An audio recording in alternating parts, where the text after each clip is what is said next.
Arvind creations में आपका स्वागत है। नमस्कार। अच्छा, कभी ये सोचा है कि अगर कोई हमला कर दे तो अपनी रक्षा में मतलब सेल्फ डिफेंस में कहाँ तक जा सकते हैं? क्या आत्मरक्षा में फोर्स का इस्तेमाल करना कानूनी है? नई भारतीय न्याय संहिता इन जैसे कई मुश्किल सवालों के जवाब देती है।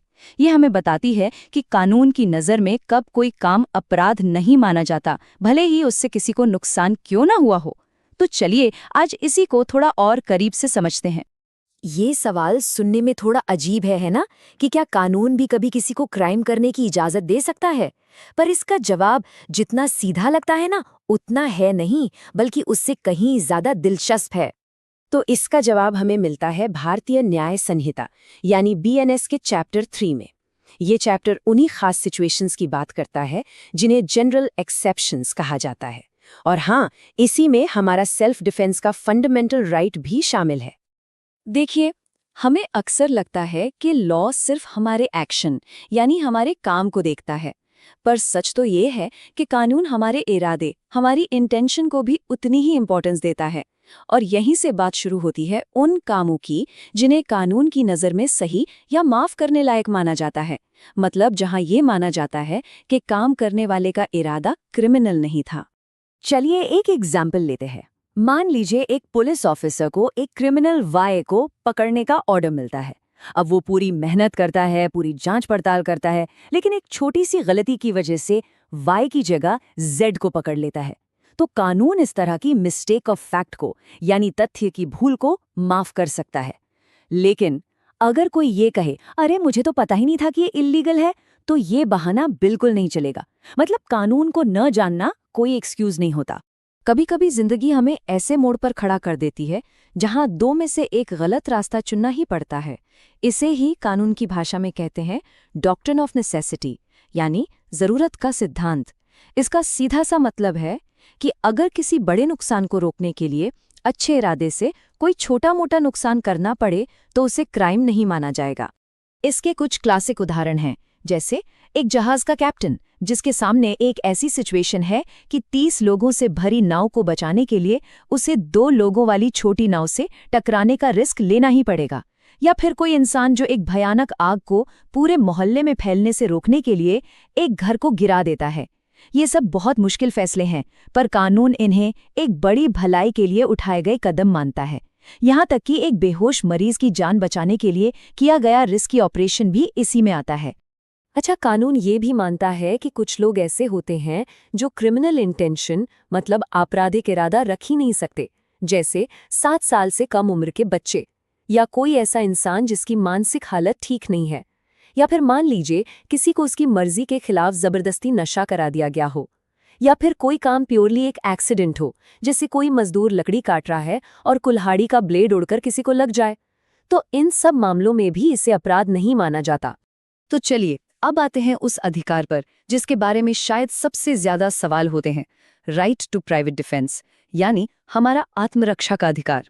ये सिर्फ एक इंस्टिंक्ट नहीं है, बल्कि हमारा एक बेसिक कानूनी हक है, अपनी, दूसरों की और अपनी प्रॉपर्टी की सुरक्षा करने का अधिकार। बीएनएस का सेक्शन 34 इस बारे में बिल्कुल साफ है। वो कहता है कोई भी काम अपराध नहीं है जो निजी रक्षा के अधिकार का इस्तेमाल करते हुए किया जाए। ये एक बहुत पावरफुल स्टेटमेंट है जो हमारे सेल्फ डिफेंस के अधिकार को कानूनी तौर पर पक्का करता है। तो सवाल ये है कि इस अधिकार का दायरा क्या है, कहाँ तक है?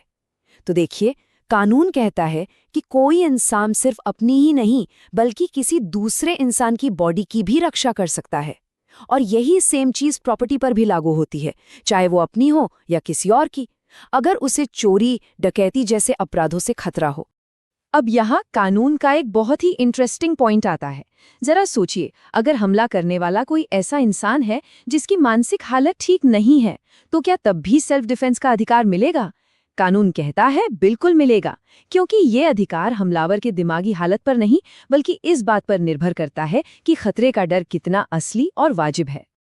अब हम आते हैं सबसे बड़े और सबसे गंभीर सवाल पर। क्या सेल्फ डिफेंस में किसी की जान लेना भी लीगली जस्टिफाइड हो सकता है? कानून वो लाइन कहाँ खींचता है जहां आत्मरक्षा में उठाया गया कदम जानलेवा भी हो सकता है? कानून ने उन सिचुएशंस को बहुत साफ साफ बताया है जहां अपनी या किसी और की बॉडी को बचाने में अगर हमलावर की जान भी चली जाए तो उसे अपराध नहीं माना जाएगा। ये वो हालात हैं जब आपको ये पक्का डर हो कि आपकी मौत हो सकती है, कोई बहुत गहरी चोट लग सकती है या फिर रेप, किडनैपिंग या एसिड अटैक जैसा कोई भयानक हमला होने वाला है।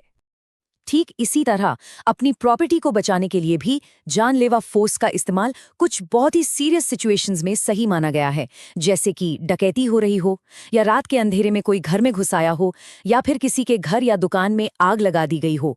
और हाँ, अगर चोरी करते हुए जान का खतरा पैदा हो जाए तब भी ये अधिकार लागू होता है। लेकिन एक मिनट, ये समझना बहुत बहुत जरूरी है कि ये अधिकार अनलिमिटेड नहीं है, इसकी कुछ सीमाएं हैं। कानून साफ कहता है कि अगर आपके पास पुलिस या अधिकारियों को बुलाने का टाइम है तो आपको वही करना चाहिए। ये अधिकार तब काम नहीं करता जब कोई सरकारी अफसर अपनी ड्यूटी कर रहा हो। और सबसे जरूरी बात, आप जरूरत से ज्यादा फोर्स इस्तेमाल नहीं कर सकते। मतलब सेल्फ डिफेंस का मकसद खतरे को टालना है, बदला लेना नहीं। कानून कुछ बहुत ही एक्सट्रीम, मतलब ऐसी सिचुएशंस को भी कवर करता है जिनके बारे में सोचना भी मुश्किल है। सेक्शन 44 एक ऐसी ही हालात की बात करता है। मान लीजिए एक जानलेवा भीड़ हमला कर देती है और बचने का कोई दूसरा रास्ता ही नहीं है, तो ऐसे में कानून आपको अपना बचाव करने देता है, भले ही उस बचाव में भीड़ में शामिल किसी बेगुनाह को भी नुकसान पहुंचने का रिस्क क्यों ना हो। तो आखिर में इस पूरे चैप्टर का निचोड़ क्या है? निचोड़ ये है कि कानून हमें एक ढाल देता है, तलवार नहीं।